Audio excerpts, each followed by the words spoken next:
All right, joining us now, our panel. Joining us, Asha Rangappa, CNN legal and national security analyst, Craig Fuller, former chief of staff to Vice President George H.W. Bush, and Ryan Lizza, CNN political analyst. Asha, I want to start with you with the legal implications here. It is not against the law to lie to the press or the American people, which is shocking and unfortunate in many ways.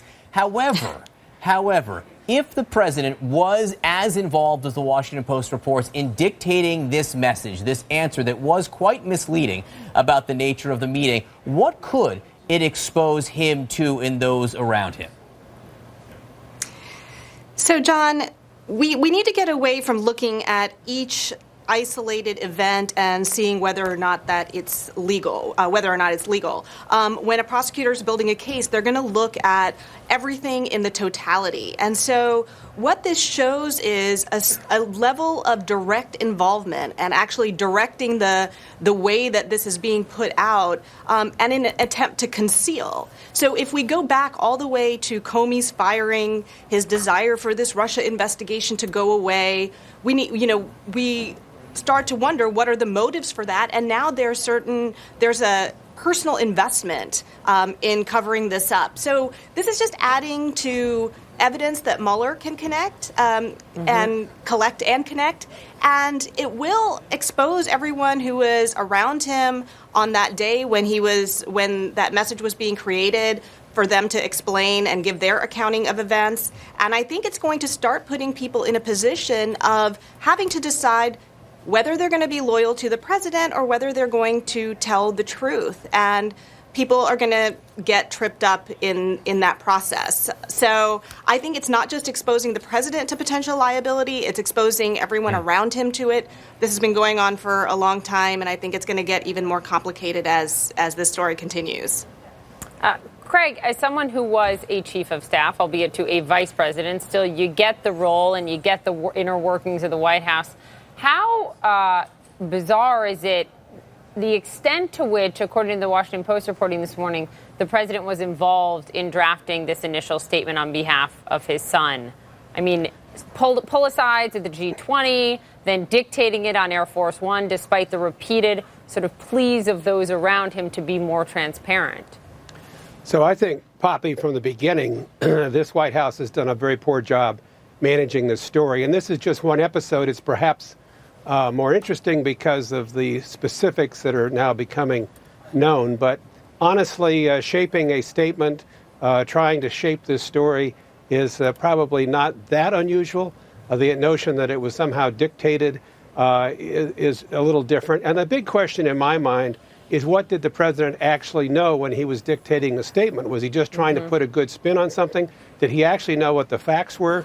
Did he really intend to mislead? And if that's the case, it's another shot at the veracity of this White House. No, but even if he didn't, then should he be shaping any message if he hadn't seen emails, if he didn't know the extent of it, right? Classic answer is, if you don't know the facts, you don't shape the message. Yeah. You're absolutely right.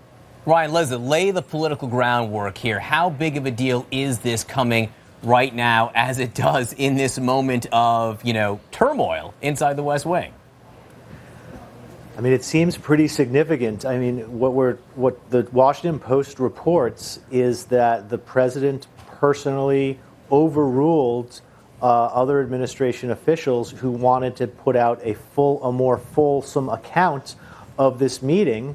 And that's why this question of what did he know, it seems like, maybe I need to reread more closely the Post piece, but it seems that the whole debate was that he was being told, hey, we want to put out a more accurate account of this, and he was overruling his aides and saying, no, we're just going to say it was about adoption. And so, not to put too fine a point on it, but you have the President of the United States covering up an explosive email that, of course, we know was evidence that the Trump campaign was at the very least open to the idea of colluding with Russia, which is the one thing that the president and all his advisors said was not the case. So pretty big deal. As you guys pointed out, it's not illegal, but from what most of the legal analysts have pointed out is when you have a special counsel out investigating potential of obstruction of justice, and you are in the middle of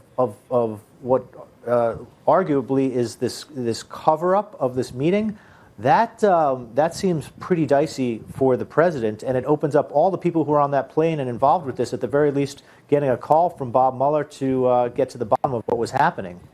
Asha, from a legal standpoint, for any liability for the president here, how much does it matter how much he knew about the intent of this meeting? The fact that, as we learned from the email chain that Don Jr. released himself, that it was a concerted Russian government effort, for example. Is that the line that matters a lot for the president, what he knew? Well, certainly if he knowingly concealed something, then that is going to have a greater weight in terms of going to his intent to cover up potential, connections with Russian government officials.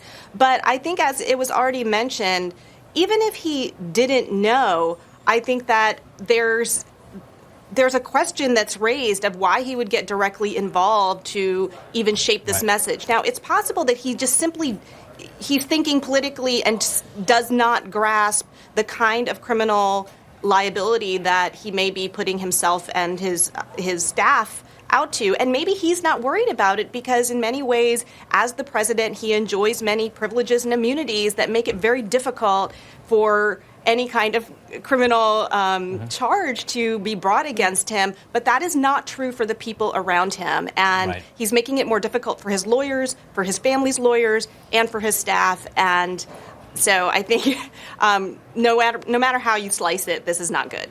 So, Craig, we just got a statement from the President of the United States on Twitter. He writes this morning, "Only the fake news media and Trump enemies want me to stop using social media. 110 million people. Only way for me to get the truth out." Now, Poppy and I were arguing. I actually think this is incredibly innocuous. We don't argue. Don't believe him. But I think this is innocuous. I think this actually falls within the realm of presidential restraint on social media. And I think this shows that Kelly is not holding the Twitter handle right now. Craig Fuller, what do you think, most importantly? What does this show about the extent of General John Kelly's reach and power was inside the West Wing? I think we are going to see more discipline with General Kelly there. I don't think you're going to stop the tweeting, but I did think that at least there was time taken today to try to consider what message to put out, and I suspect that's what will happen in the future. You simply, especially on this Russia case, you simply cannot have the president tweeting about it and expect him not to bury every other news story that his administration is trying to put out. All right, so that's 1 point Berman. Liza, can I get you on? Can I get you on my team on this one? Come on, we go way back. Let me just throw out an anecdote that I reported yesterday in a piece. Kelly was out in Aspen talking to national security officials, and he told, this was 2 weeks ago, a week and a half ago, and he told these officials that he believed he had convinced President Trump that he didn't actually need to build a full physical wall on the border, that you could start calling it a barrier, and you could do it with surveillance and technology. And he said, he was telling these national security officials, many of whom were very skeptical of Trump, very skeptical of Kelly for working for Trump, that he thinks he's got this relationship with Trump where he can change his mind about things. And some people were sort of impressed with that. And then he added, but you never know with Trump, he could tweet something and change his mind, and and that's it. So he's going into this. I took from that anecdote that he's going into this job, one, with a sense that he thinks he can manage Trump. He thinks he has a good enough relation with him, and two, that but he also understands the sort of volcanic nature of Trump, and he could change it at any time. But he clearly doesn't have the Twitter password, considering that the president is still tweeting. But that tweet is not. Does not even rank in the top 50 or 100 of Trump's most controversial tweets. Yes! No, that is. So I win. That is 1 point, Poppy. Sorry, we're out of time and we have to go now. Craig Fuller. Poppy always wins. That is a great lesson. Ryan Lizzett, Craig Fuller, Asha Rangappa. Thank you.